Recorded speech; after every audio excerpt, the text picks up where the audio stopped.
Scorpio, Sun, Moon, and Rising. Here is your tarot reading, not for the week ahead as we usually do, but as we're coming to the end of the year, I thought it might be fun and interesting to look at the year ahead instead. So this is your 2025 forecast reading, Scorpio.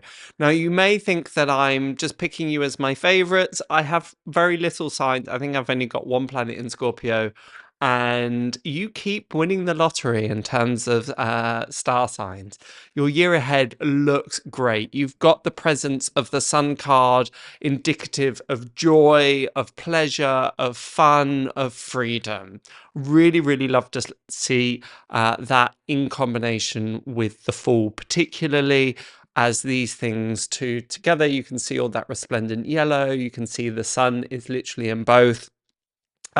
This is a sense of being unfettered. This is a sense of the world being your oyster. Anything that you want to put your mind to, you can achieve. There's just such a wonderful sense of openness, of curiosity, of exploration for the year ahead. We have the appearance of the Page of Wands, which again is really emphasizing these themes of enthusiasm, of excitement. Pages representing as well new beginnings, new ventures. When it is the Page of Wands in particular, it can talk about where are we placing our energies, efforts, and excitements, finding being reinvigorated, being motivated, being enthusiastic about what is around the corner and what lays ahead. Therefore, probably a really good time to try new things in 2025, or at least take things in a new direction. If you want to maintain the status quo, that's absolutely fine. But it is rediscovering your love, your passion, your excitement for those endeavors. There's particularly with the Fool and the Page of Wands in combination, you see that their costumes are quite flamboyant. They're quite outrageous. This may be as simple as rediscovering your personal style. We can sometimes think that fashion is a bit extraneous or it's a bit surplus to the requirement, but actually it's a real outward expression of what's going on internally. There's an interplay, obviously, between the way we dress and the way we feel. So these themes coming up for you in particular, whether this is you have to dress for success or fake it till you make it, or there's a time to revamp the wardrobe, out with the old, in with the new, sustainably, of course. And again, it's interesting that of all the 12 main archetypes, the fashionista is one of them, indicating and emphasizing the real importance that clothes have within our lives. Has your wardrobe become a bit drab, a bit dull? If so, I would really encourage you to start playing with color, playing with silhouette, playing with fabrics, and bringing that in a little bit more. Be bold, be adventurous, be explorative when it comes particularly to the way that you adorn yourself, makeup, jewelry, clothes, all of those things. There's another aspect to that combination too that speaks of idiosyncrasy. What makes you you? There's a real eccentricity about the Fool, and there's an eccentricity, arguably, of the Page of Wands too. Again, because of this flamboyance, but more so because they don't really care. They don't really care what other people think. They don't necessarily allow the opinions, the advice, the input of other people to dampen their spirits or change their mind. And I would really encourage you to do the same. This is not a year of following the flock and just doing whatever everybody else is doing. It's a time to embrace your black sheep. Be the black sheep of your family, of your community, of your workplace. This isn't to say that it's about being maverick and being a point of difference just for the sake of it, But if there have been times that you've been holding back out of fear of what other people may think, out of a fear of judgment, then this definitely is the year to do away with all of that and think, do you know what makes me me, and really go for it, turn up the dial on that. This is great to be saying this to you, Scorpio, because of all the signs to be able to do that. I don't feel that you necessarily shy away from that. You have a deep sense of self. It's just ensuring that the internal self and the expression of self match and align. Think of this perhaps a little bit more like Leo. What would Leo do? Because there is sometimes that flamboyance, there is that sense of grandeur and show. And these are things that I would really encourage you to cultivate. Be interesting for those that are out there that have Scorpio in one aspect of their astrological makeup and Leo in the other, because this will be particularly important and relevant to you, especially if you've got Leo in Sun and Scorpio in Moon. That would be a really, yeah, those kind of themes would apply particularly. Let me know in the comments below if that's you. Be fascinated to find out. Part of the reason that I say all of this, beyond just the Fall and the Page of Wands, is also I've been pulling for each star sign an oracle card, just to give a more full reading, as it is this yearly forecast reading.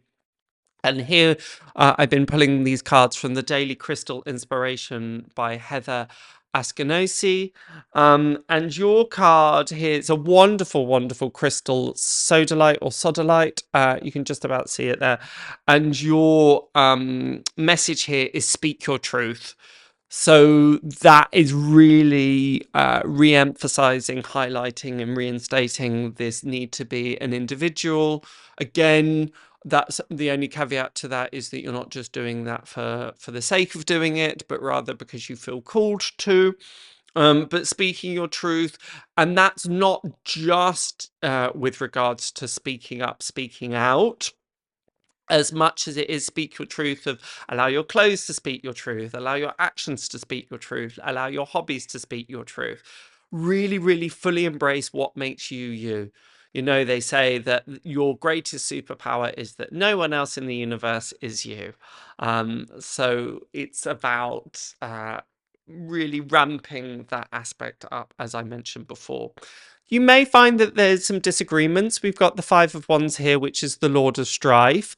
I don't feel that those disagreements are necessarily quote unquote bad, but there may be disagreements of opinions, disagreements of ways to do things, approaches to do things. This isn't to say that you should ignore one way and do the other. Be open to some of those inputs. Be open to some of those, especially if it's about other people's self-expression. But if there are any projects, particularly in work or family, things that you're trying to do together collaboratively, be sure that you're not being tyrannical, pushing down other people's ideas, or trying to vie for control. Be receptive, open. Very often there's some really great things that arise from just brainstorming or thought showering, allowing these ideas to be bandied about a bit. Especially in sometimes that we assume that an idea is a bad one on face value, but it may lead to something good. Interesting time, particularly with family. Family seems to be coming up a lot, and strife within family. Now, again, this doesn't feel irrevocable. It doesn't feel huge bust-ups necessarily, but don't be surprised if there are disagreements within the family. But as ever, it's about recognizing, okay, that's what they need. That's what works for them. Try to be compassionate, understanding, see things from their perspective, because that will help really guard against any sorts of judgments or any of this escalating further than it needs to. But that said, the Five of Wands can also represent play, playfulness, joy, silliness, throwing things around. It's a bit like taking spaghetti and throwing it at the wall and seeing what sticks. particularly in combination with this fall energy and the Five of Wands, not taking yourself too seriously, not taking life too seriously, just seeing what comes up, being playful, experimental. It's a really, really good year for that. It's such a good year for trying new things, going out of your comfort zone, not taking it too seriously, laughing at the mishaps, laughing at the pitfalls. But you can really see why at the beginning I thought, this is great. This is a really, really great year. And a great year that's not just about accruing lots of things or work going really well or the kind of standard by any means. This is much more about taking the less well-trodden path. This is much more about you doing you. And we've got as your final card the King of Swords, so don't be surprised if you get these ideas dropping into your head, you're illuminated with these ideas, and some of the ingenious thinking that is required and needed to create these ideas. I would also argue that the King of Swords embodies this speak this truth energy so strongly and so well. I feel that the King of Swords is a great energy to say what he thinks, but being able to do that with wisdom, remembering that honesty without compassion is just brutality. So there is no license with any of this to just do what you want without consideration to others, but it's don't hold yourself back if it is if you're trying to kind of please others, I suppose, is the only thing to be aware of. But really, really nice to see the King of Swords there, because there's a danger sometimes with the Fool that he has his head in the clouds, particularly with the Page of Wands, that it's all enthusiasm and excitement and not careful thinking or being unstuck from reality. The King of Swords is keeping some of this a bit more grounded, is keeping some of these ideas possible, really. So yeah, it's a really nice balance of thinking big, dreaming big, but also, okay, I want this to happen, and how am I going to? A really lovely year. So enjoy, enjoy, enjoy. Make the most of it for sure. Not a time to be reserved or hold back or shy whatsoever. It's take you and crank up the dials. Therefore, a good point of reflection, a good thing to maybe be asking yourself is, what makes me me? What are some of the qualities that I really like about myself? What are my strongest attributes? What are some personality and characteristics that I feel are some of the best?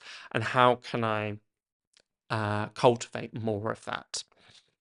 Okay, so if you're wanting more and you're thinking, okay, this is one aspect I'd like to know a little bit more about the 2025, I'd highly recommend that you check out your rising, your moon, and sun sign for a fuller reading. And it brings me great pleasure to say, enjoy 2025. I shall see you next year, and enjoy the rest of your year. Bye for now.